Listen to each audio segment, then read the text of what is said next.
Shoqata e pensionistëve të Tetovës sot në mënyrë solemne e ka shënuar ditën e arsimit shqip 7 marsin.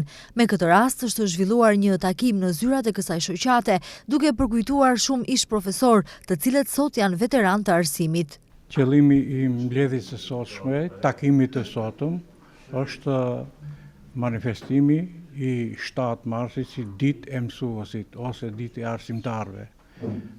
Ne kemi mbledhur këtu vetëm një grup ka edhe shumë të tjerë, edhe shfrytëzoj rastin që të uroj 7 marsin të gjithë arsimtarëve, mësuesve, profesorëve, ose me një fjalë punëtorët e arsimit.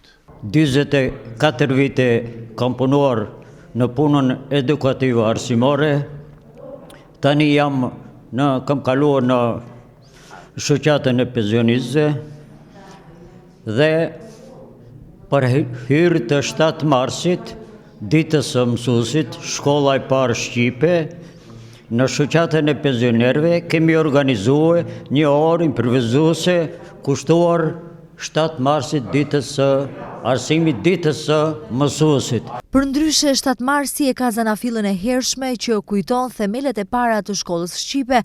Në fakt ka filluar të kujtohet që kur shteti shqiptar vendosi që kjo ditë të jetë festë në shenjë përkujtimi të themelimit të mësojnëtores së parë shqipe në Korçë. Mësojnëtoria e parë shqipe u themelua më 7 mars 1887. Kjo ditë shënohet tradicionalisht në Shqipëri, Maqedoninë e Veriut dhe në Kosovë me aktivitete të ndryshme.